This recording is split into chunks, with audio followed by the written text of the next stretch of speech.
Assalamualaikum warahmatullahi wabarakatuh. Puji syukur saya ucapkan kehadiran Allah SWT yang telah memberikan rahmat dan karunia kepada kita semua agar bisa membuat video presentasi pada hari ini. Selawat berserta salam tak lupa pula kita anjung tinggikan kepada Nabi besar kita, yakni Nabi Muhammad SAW. Yang terhormat kepada Ibu Dr. Anisah MPD, dan saya sayangi kepada teman-teman yang melihat video saya pada hari ini.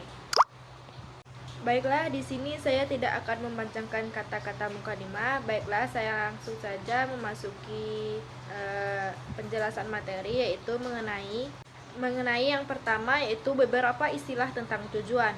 Istilah tujuan atau sasaran atau maksud dalam bahasa Arab dinyatakan dengan gayat atau ahdal atau maqasid, sedangkan dalam bahasa Inggris istilah tujuan dinyatakan dengan goal atau purpose atau objektif atau aim. Secara umum, istilah-istilah tersebut mengandung pengertian yang sama, yaitu perbuatan yang diarahkan kepada suatu tujuan tertentu atau arah ataupun maksud yang hendak dicapai melalui upaya atau aktivitas. Istilah tujuan dalam perencanaan pendidikan terkait ruang lingkup kerja serta hasil akhir dari suatu kegiatan. Tujuan perencanaan pendidikan adalah usaha untuk melaksanakan tindakan atau rumusan mengenai apa yang diinginkan di masa depan, karena perencanaan berfungsi sebagai pengarah kegiatan, target-target, dan hasil-hasilnya di masa depan, sehingga apapun kegiatan yang dilakukan diharapkan dapat berjalan dengan tertib yang kemudian akan tercapailah apa yang menjadi tujuan pendidikan. Istilah tujuan dalam perencanaan pendidikan terkait ruang lingkup kerja serta hasil akhir dari suatu kegiatan. Ada beberapa tujuan perlunya penyusun suatu perencanaan pendidikan. Yang pertama yaitu untuk standar pengawasan pola perilaku pelaksana pendidikan.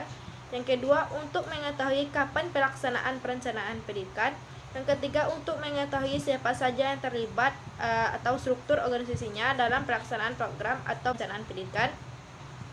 Yang keempat, untuk mewujudkan proses kegiatan dalam pencapaian tujuan pendidikan.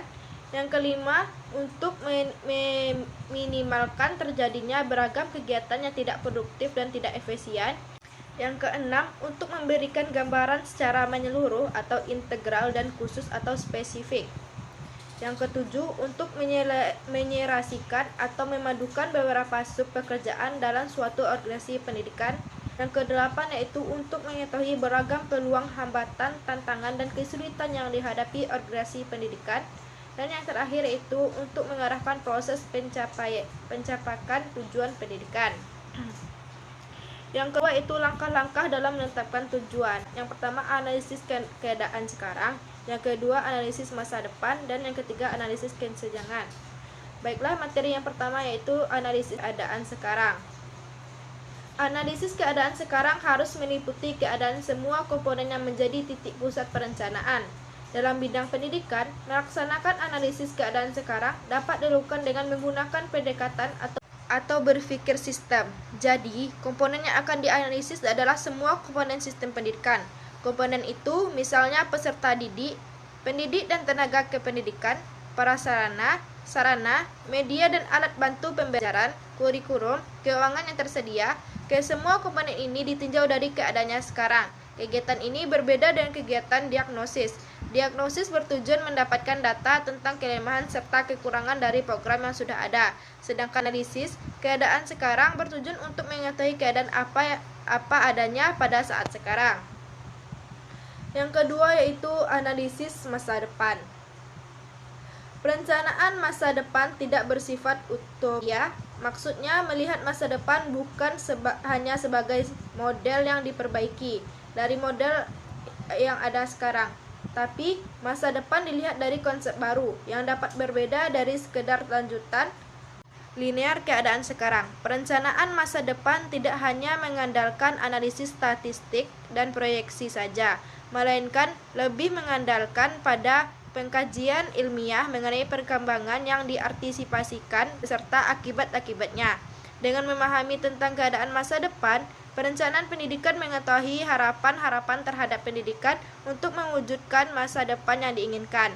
Masa depan yang kemungkinan sama sekali berbeda dengan kondisi sekarang menurut perubahan-perubahan pada sistem pendidikan dan persekolahan untuk bisa mewujudkan pendidikan.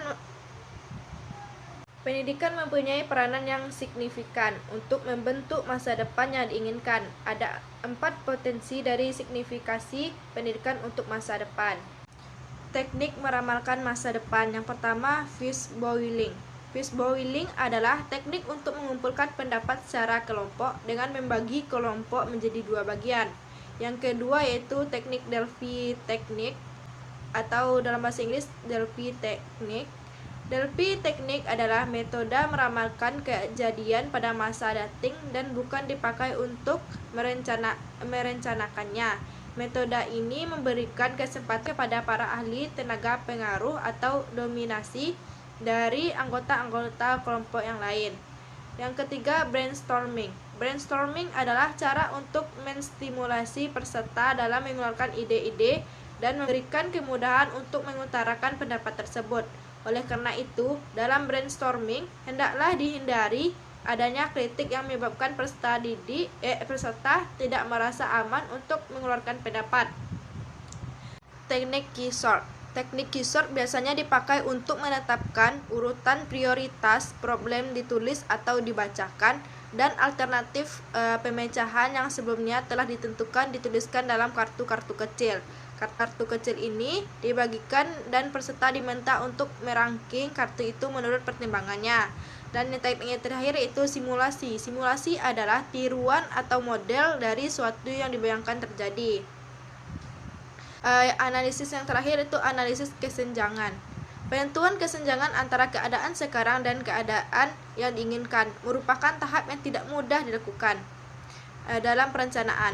Makin panjang masa depan yang diantisipasikan, makin sukar pula menentukan kesenjangannya dengan masa sekarang secara tepat.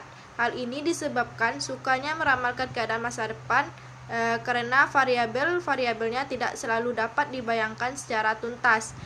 Namun demikian, dalam proses perencanaan pendidikan, pemahaman ini merupakan hal yang sangat penting, terutama karena pendidikan adalah usaha untuk menyiapkan manusia yang akan hidup di masa depan.